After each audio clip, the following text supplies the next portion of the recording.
সুপ্রিয় দর্শক, আসসালামু আলাইকুম। দেশ ও প্রবাসে যেখানে আছেন আপনাদের প্রত্যেককেই শুভেচ্ছা জানাচ্ছে। আজকে নতুন একটি খুশি বেদন দেখতেই পাচ্ছেন আমার সামনে একটি আপু আসছে। আসলে আপুর জীবনে কি হয়েছে চলুন কথা বলে জানার চেষ্টা করি। আপু আসসালামু আলাইকুম। ওয়ালাইকুম সালাম। আপু আপনার নাম কি? সাদিয়া। সাদিয়া। আপনার বাড়ি কোথায়? বাড়ি হলো বগুড়া। বগুড়া। বাংলাদেশেই তো? আমি তো মনে করলাম পাকিস্তান টাকিস্তানতে আসছেন কিনা। আমরা তো বুরকা টুরকা পরে মনে হচ্ছে পাকিস্তানি কোনো মেয়ে টেয়ে মনে হয় আসছে। পাকিস্তানি মেয়ে হইলে তাহলে আজকে আর বাংলাদেশে এই কষ্ট করে প্রতিবেদন আইতে হতো না। তাহলে খুব ভালো থাকতাম। কিসের কষ্ট আসলে? কিসের কষ্ট? মনে কর অসুস্থ মা আছে আর একটা দাদি আছে। হুম। দাদি মনে কর দাদিও অতটা ভালো না, অসুস্থ। তারপরও দাদি আর আমি মনে কর আম্মুরে কষ্ট কইরা ওষুধ কিনা খাওয়াই। আচ্ছা আচ্ছা, আপনার মা বাবা কি হয়েছে? বাবা নাই, বাবা চইলা গেছে। বাবা চলে গেছে? বাবা নেশা করতো, নেশা ভান করে কোন দিক চলে গেছে কোনো খবর নাই বাবার। বাবার প্রতি যে একটা দায়িত্ব থাকে বাচ্চাদের, সেই দায়িত্বটা বাবা কখনো পালনই করেনি।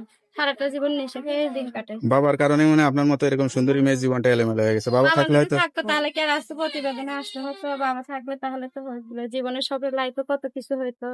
আজকে বাবা নাই বলেই তো এত কষ্ট কইরা দাদি আর আমি মনে করো আম্মুটা খুব অসুস্থ, আম্মুর হলো মাথার সমস্যা, এই কারণে। লেখাপড়া করছেন? লেখাপড়া করছি কোন ক্লাস পর্যন্ত?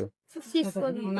6 পর্যন্ত? তো অনেকটাই করছিলেন। আর এসএসসি পাস করতে পারলে তো নিজে প্রতিষ্ঠিত হয়ে যেতে এসএসসি পারতেন। পাস করলে ইনশাল্লাহ আল্লাহর রহমতে কোনো না কোনো চাকরি অবশ্যই লাইফ অল্প কিছু তো হয়তো নিজের পেন নিজে থাকবে। তো সেই মনে কর লেখাপড়া করার যে একটা মাথার উপর ছাতা থাকে সেটাই তো নাই যায়, তাহলে কিভাবে লেখাপড়া করবো? তো এখন কি জীবন সঙ্গী প্রয়োজন না সহযোগিতা প্রয়োজন? আমার জীবন সঙ্গীও প্রয়োজন, সহযোগিতা প্রয়োজন। আর সবকিছুতে যে আমার পাশে থাকবে আমি তাকে নিজের আপন মানুষ বানাবো। একটা মেয়ের জীবনে যদি একটা ভালো জীবন সঙ্গী থাকে তার তো আর সহযোগিতা লাগে না।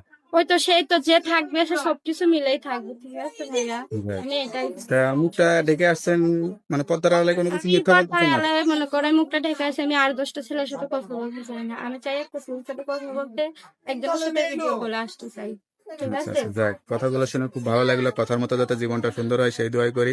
তো আপনার সঙ্গে কিভাবে যোগাযোগ করবে?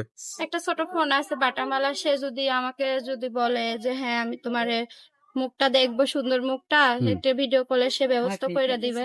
হুম। আর যতদিন ভিডিও কলের ব্যবস্থা না করে যেতে হবে সেতদিন আমার একটা ছোট বাটামালা ফোন আছে, ওইটা বাটামালা ফোন দিয়ে হুম। কথাবার্তা যোগাযোগ হইবে। নাম্বারটা একটু বলে দেন। বুঝতে আছে? তার নাম্বারটা আমার কাছে দেন, আমি দেখে বলে দিই। আপুর নাম্বারটি হচ্ছে 01322269501। নাম্বারটা আবার বলে দিচ্ছি, 01322269501। নাম্বারটা আপনার কাছে থাকে তো? হ্যাঁ আমার কাছে থাকবে। দেখ, নাম্বারটা খোলা রাখবেন। আর যত কষ্ট হোক 5 ওয়াক্ত নামাজ কালাম পড়ে আল্লাহর কাছে দোয়া করবেন। আল্লাহর কাছে চাইবেন, আল্লাহ আপনার মনে আশাটা পূরণ করবেন। তার কিছু বলতেছেন? না কিছু বলবো না, এখন যে আমার পাশে থাকবে সে আমার ফোনে যোগাযোগ করলে আমার তো ওকে আপু, ভালো থাকেন, দোয়া করি। আসসালামু আলাইকুম।